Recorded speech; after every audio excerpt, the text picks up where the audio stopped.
Hello friends, welcome to my channel law classes by Monika.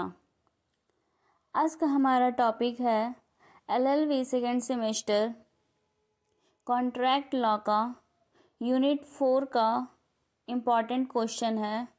जो ये question आपको shorts question में आएंगे, जिसमें है माल विक्रय की संविदा क्या है, इसके आवश्यक तत्व कौन कौन से हैं और विक्रय करने के करार में क्या अंतर है।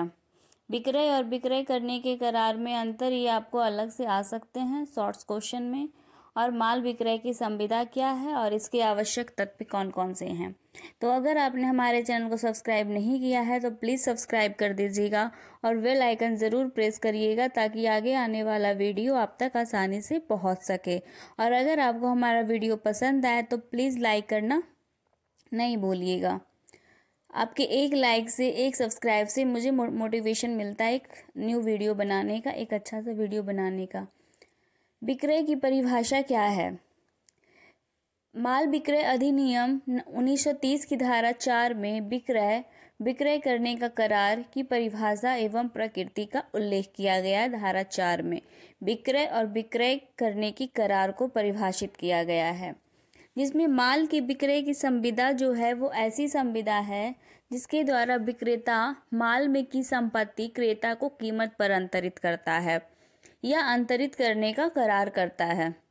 विक्रय की संविदा एक आंशिक स्वामी और दूसरे के बीच विक्रय की संविदा हो सकेगी। विक्रय की संविदा प्रतिबंध रहित या सब प्रतिबंध हो सकती है।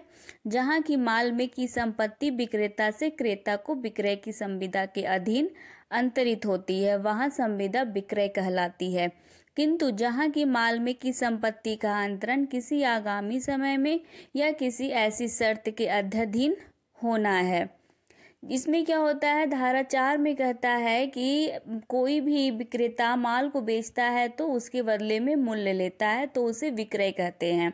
और अगर शर्त रखा जाता है कि आगे आने वाला समय के अनुसार शर्त रखा जाता है तो उसे विक्रय संविदा का करार कहते हैं।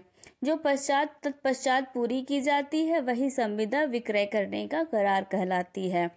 माल विक्रय की संविदा की आवश्यक तत्व क्या हैं? माल विक्रय की संविदा एक ऐसी संविदा है जिसके द्वारा विक्रेता माल में की संपत्ति क्रेता को कीमत पर अंतरित करता है या अंतरित करने का करार करता है। मतलब कोई भी वस्तु देगा, कोई भी माल देगा तो उसके बदले में कीमत लेगा। पहला है द्विपक्षीय संविदा।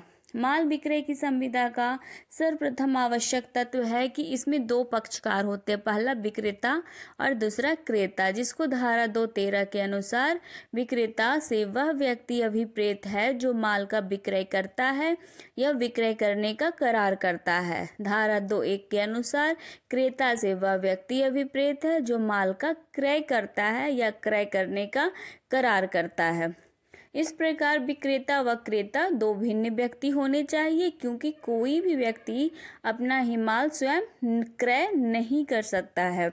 दूसरा आवश्यक तत्व है माल विक्रय संविदा की विषय वस्तु सदैव माल होना चाहिए।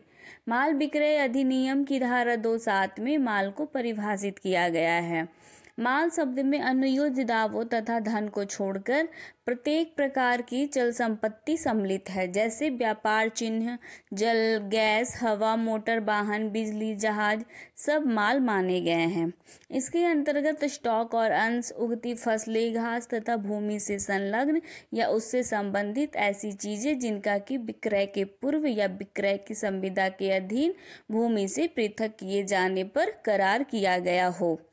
तो ये धारा 27 में माल को परिभाषित किया गया है। इसको हमेशा याद रखिएगा, पूछ सकता है माल विक्रय संविदा में माल को किस धारा में परिभाषित किया गया है, तो 27 में।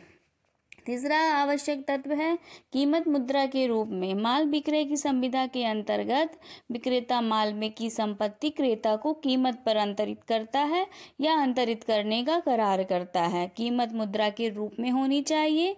विक्रय की संविदा में कीमत प्रतिफल के रूप में होती है, क्योंकि संविदा विधि का सामान्य नियम है कि प्रतिफल रहित करार शून्य होता है। प्रतिफल सदैव धन के रूप में होना चाहिए। अधिनियम की धारा 210 के अनुसार कीमत से वह प्रतिफल अभिप्रेत है जो माल के विक्रय का धन के रूप में हो। माल का विक्रय तभी माना जाएगा जब माल के मूल्य का भुगतान मुद्रा में होनी चाहिए। चौथा है, माल विक्रय की संविदा सदैव आत्यंतिक या पूर्ण होना आवश्यक नहीं है, यह सशर्त हो सकता है। मतलब जो भी आप सामान बेच रहे हो, जो भी विक्रेता माल क्रेता को दे रहा है, उसके बदले में वह क्रेता को कीमत पर अंतरित करेगा। अगर वह माल दे रहा है तो क्रेता उसके बदले में मूल्य का होना जरूरी है।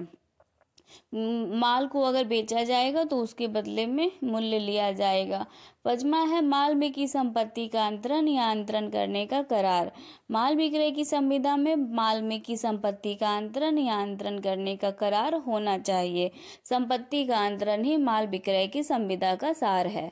संपत्ति का अंतरण विक्रेता के द्वारा क्रेता को किया जाता है। अंतरण में स्वामित्व का अंतरण तथा माल के कब्जे का अंतरण दोनों सम्मिलित होनी चाहिए।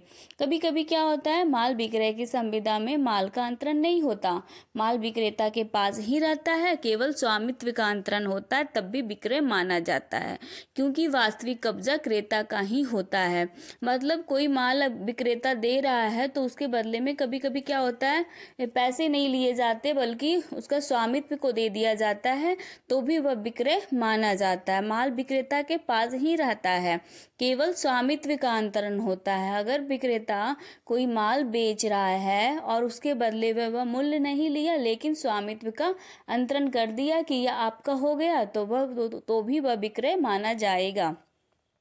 विक्रय और विक्रय करने के करार में क्या अंतर है? पहला है, जहां विक्रय में एक संविदा तथा आवरण दोनों तत्व विद्यमान होते हैं, विक्रय करने का करार केवल एक संविदा है। दूसरा है, विक्रय में विक्रेता द्वारा क्रेता को माल में की संपत्ति का अंतरण तुरंत हो जाता है, अतः क्रेता तुरंत माल का स्वामी बन जाता है। विक्रय में होता है, विक्रय करने के करार में क्या होता है, माल में की संपत्ति का जो अंतरण है वो भविष्य के लिए अथवा कुछ शर्तों के पूर्ति हेतु विलंबित रहता है, अतः क्रेता समय के संविदा के समय माल का स्वामी नहीं बन पाता है। विक्रय में तुरंत विक्रेता माल बेचता है, क्रेता उसका तुरंत स्वामी बन जाता है। लेकिन विक्रय करने का करार में क्या होता है, कुछ शर्तों के लिए या भविष्य के लिए उसे स्वामी मान लिया जाता है, तुरंत इसमें विक्रय करने के करार में स्वामी नहीं बनता है।